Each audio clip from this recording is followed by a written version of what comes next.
하나님께 감사드립니다. 어제는 설날이었습니다. 저는 집이 본향이 인천이라서 금요일날 올라갔다 어제 내려왔는데 너무 교통이 지옥같이 정체가 많이 되어 있어서 정말 혼났습니다.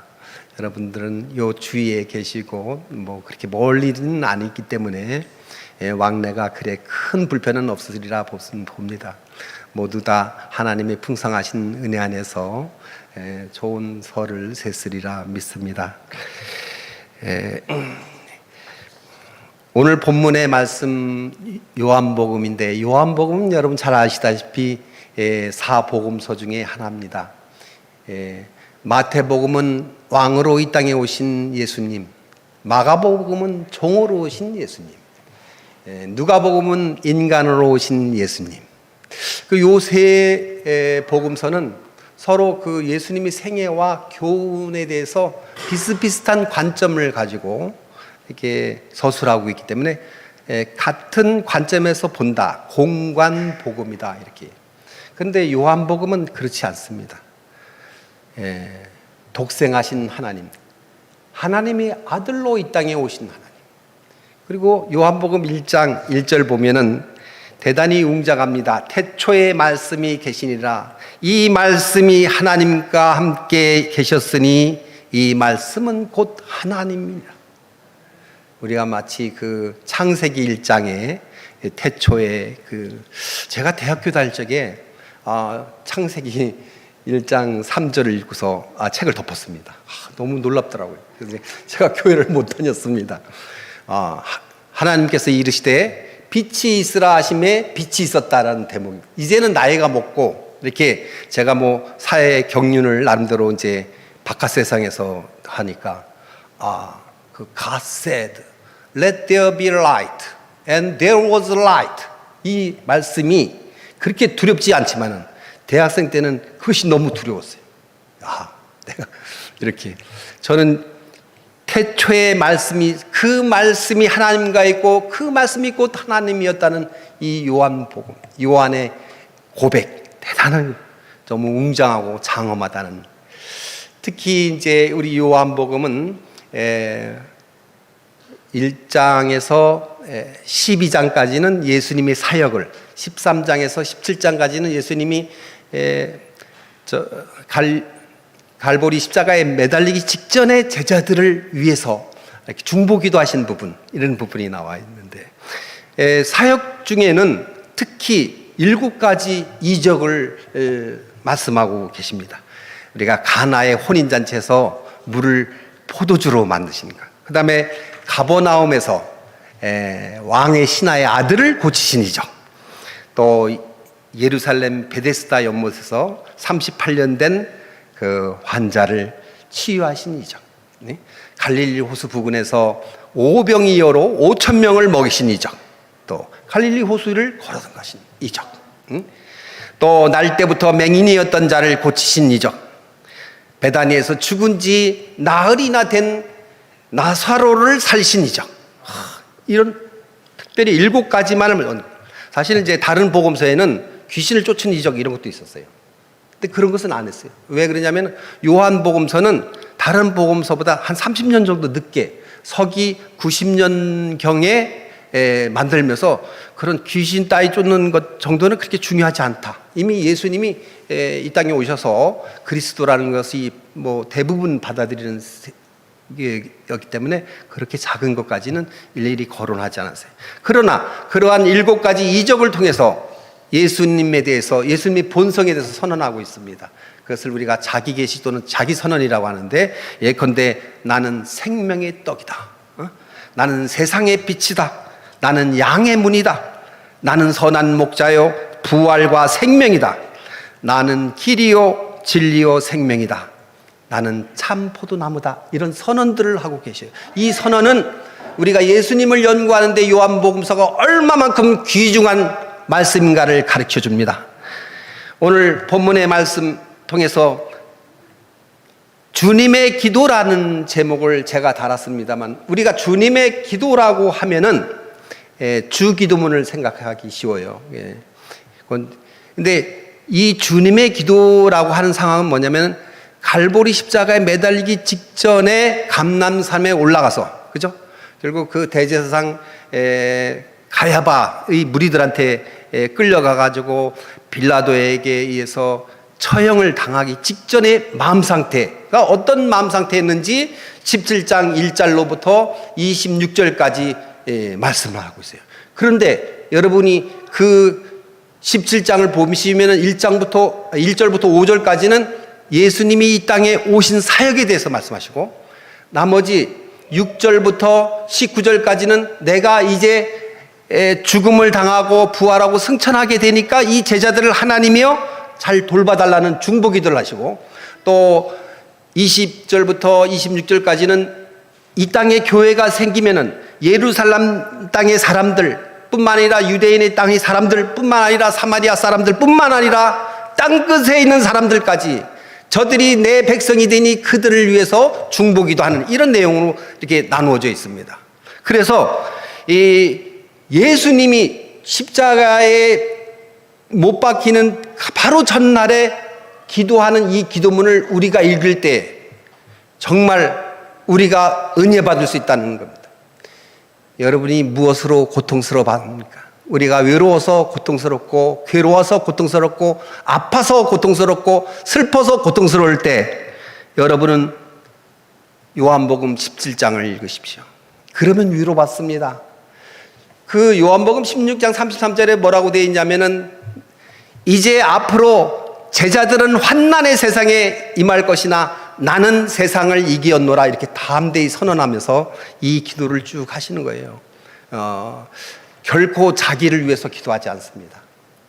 나는 여호와께서 그 아들을 영화롭게 하사 이 땅에 보내주셔서 내가 아버지를 영광스럽게 하였나이다, 이렇게 감사의 기도로 시작되는 이 주님의 기도를 보면 우리가 얼마나 이때의 심정이 상상하기 어쩌면 힘들 수도 있었고, 어쩌면 그 간절함의 고통 때문에 우리가 누가복음 22장 44절에 보면 뭐예요? 땅에 떨어지는 예수님 기도하는 모습에 그 땀이 마치 빗방울과 같았더라, 이렇게 증언하고 있는 거 보면은 아마 그 당시의 심경이 대단히 복잡했다. 우리가 마태복음 6장 9절에서 13절에 그것을 우리가 주기도문이라고 하는데, 그것은 사실 주기도문이 아닙니다. 주기도문이 아니라 유대인에게 기도를 이런 식으로 해라 가르쳐. 제자들 니네들이 이렇게 기도를 해라. 제자의 기도. 또 예수를 믿는 신앙인들 성도들의 기도, 그죠? 그것을 말한 거예요. 예수님은 그렇게 기도하지 않습니다. 예수님은 요한복음 17장 1절에서 26절로 기도해요. 방대한 양의 기도, 물론 그거보다 더 긴 기도도 있습니다. 솔로몬이 성전을 봉헌하면서 기도드린, 그죠? 열왕기상 역대하에 보면은 그거보다 좀 긴 기도문이 있습니다만, 여하튼 간에 예수님이 목숨을 내놓고서 하는 기도, 거기에 자기의 사리사욕을 취하는 기도가 하나라도 있었는지, 그것을 읽으면서 그 당시에 예수님의 기도의 심경을 들여다 보면은 우리가 이 세상을 살면서 우리의 유익을 위해서 무언가 기도한다는 것이 너무나 부끄러워진다는 것입니다. 그래서 예수님, 그 바리새인들처럼 외식하듯이 남에게 보여주려고 연극하는 사람처럼, 뭐 슬픈 각본이면 슬픈 것처럼, 기쁘면 기쁜 것처럼 그렇게 기도하지 말아라. 이방인들처럼 중언부언하고 30분 이상, 1시간 이상 해야지 기도가 되는 것처럼 그런 기도하지 말아라, 그렇게 말씀을 하고, 심지어 누가복음 6장 6절에 보면 너는 기도할 때에 골방에 들어가서 문을 잠그고 은밀한 중에 계신 네 아버지께 기도하라 말이에요. 그러면은 은밀한 중에 보시는 네 아버지가 갚아주리라. 그런데 언제부턴가, 제가 일본 유학을 84년도에 떠났습니다. 그때까지만 해도 여의도의 모 교회는 이단이었습니다. 근데 뭐 어떻게 보면 뭐 마귀가 듣기 때문에 뭔 방언이라고 얄랄리 샬랄리 랄랄랄라 따따붙다 이거로 한 기도가 온전한 기도인 것처럼 이렇게 막 퍼져 있는, 나중에는 뭐 그런 부분에서 이제 뭐라고 말할 수 없는 교권을 갖고 있어서, 저는 이 누가복음 6장 6절이 기도의 모형입니다. 예수님은 이렇게 하라고 했습니다. 골방에 들어가서 문을 잠그고 은밀하게 기도하라. 은밀하게. 그러면 어떻게 되세요? 들어주고. 물론 이제 우리가 보면은 뭐냐면, 예수님이 그 요한복음 14장 13절에 뭐라냐면, 너희가 내 이름으로 기도하는 것을 내가 다 행해 줄 것이다. 그러니까 뭐든지 나의 유익을 구하면 다 행해 줄 거라고 하지만은 그 13절 마지막에 뭐라고 되어 있어요? 내가 너의 기도를 들어주는 것은 아버지로 하여금 이 아들이 영광을 받게 하려 합니다. 그러니까 내가 아버지께 기도할 때, 너희가 기도하는 것은 전부 다 아버지의 영광을 위한 기도해야 합니다. 뭐 공부 못하는 우리 아이 서울대 가고 이번에 의사들 1000명인가 2000명 뽑으니까 의예과 가게 해달라고, 이런 기도는 아버지의 영광과 전혀 상관이 없어요. 또 공부하려면 열심히 해야 되죠. 그런 기도를 해야 된다. 그럼에도 불구하고 주 기도문은 분명 우리에게 의미가 있습니다. 기독교 신앙인의 3대 보배가 3가지가 있습니다. 그렇죠? 하나는 주 기도문, 또 하나는 사도신경, 또 하나는 십계명. 사도신경은 뭐냐? 무엇을 믿을 것인가를 정해줍니다. 십계명은 어떻게 살 것인가? 주 기도문은 무엇을 믿고 어떻게 살 것인가를 가르쳐주는 보배인 것입니다. 오늘 주님의 기도, 갈보리 십자가에 매달리기 직전에 대제사장의 자격으로 이 세상 사람들을 위해서 중보하신 기도 중에서 우리가 받을 수 있는 선물이 무엇인지 생각해 보고자 하는 것입니다. 17장 6절에 말씀을 보면은 예수님께서 우리에게 주시는 선물이 아버지의 이름이라고 되어 있습니다. 본문에서 세상 중에 내게 주신 사람들에게 아버지의 이름을 나타내었나이다, 이렇게 되어 있습니다. 아버지 이름을 나타냈다는 게 뭐 여호와 이름을 가르쳐줬다는 뜻이 아닙니다. 아버지 이름을 나타냈다는 것은 그 아버지의 본성, 아버지가 가지는 특성, 아버지의 능력, 성품, 이것을 이 세상에 밝히셨다, 이런 뜻입니다. 요한복음 전체에 예수님이 하나님을 아버지라고 부른 것이 120번이 나옵니다. 그리고 이 17장에만 40번이 나옵니다. 아버지가 나를 보내셨다. 아버지와 나는 동등하다. 아버지와 나는 하나이다. 이렇게. 우리 주 기도문에서도 아버지라고 그렇게 가라고 그러죠. 하늘에 계신 우리 아버지. 응? 아버지의 이름이 거룩하게 하시며. 응? 기도할 때 아버지 이름을 못 찾잖아요. 이렇게. 내 궁박한 형편을 호소하는 것이 아니라 아버지의 이름이, 또 아버지의 뜻이, 아버지의 나라를 위해서 기도하는. 하나님은 어떤 성품의 소유자입니까? 모세에게 가르쳤죠. 34장 6절에 보면은 여호와가 모세 앞을 지나시며 선포하시되 나는 여호와라 여호와라, 자비롭고 은혜롭고 노하기를 더디하고 인자와 진실이 많은 하나님이라, 이렇게 말씀하십니다. 자비롭고 은혜롭고 노하기를 더디하고 인자가 많은 그 진실이 풍성하신 하나님, 그럼에도 불구하고 예수님처럼 아버지라고 부르기는 대단히 어렵습니다. 왜냐? 십계명 제3에 뭐라고 되어 있습니까? 너는 네 하나님 여호와의 이름을 망령되게 부르지 말라, 이렇게 되어 있습니다. 구약시대의 서기관들은 양의 파피루스 종이가 아니죠. 가죽에다가 필사를 할 적에 여호와라는 부분이 나오면은 붓을, 그 이름만 쓰는 붓을 따로 두었다고 합니다. 또 여호와라는 이름을 쓸 때는 목욕 재개를 하고 썼다고 합니다. 보통 제사장들이 책을 읽을 적에도 여호와라는 대목이 나오면은 묵음으로 이렇게 무음으로 했다는 것이죠. 그리고 한참 후에서야 그 여호와라는 이름이 나온 자리에 아도나이라는 것을 붙였습니다. 아도나이는 히브리어로 우리 주님이란 뜻이죠. 이렇게 할 수밖에 없었던 여호와의 이름을 예수님께서 이 땅에 오셔서 감히 아버지라고 부르고, 우리가 하나님을 아버지라고 부를 수 있는 특권, 그건 무엇입니까? 하나님의 자녀가 된다는 것이에요. 예수님은 너희가 하나님의 자녀가 될 수 있다는 것을 가르쳐 주신 겁니다. 이 얼마나 놀라운 사실이고 이 얼마나 놀라운 선물입니까?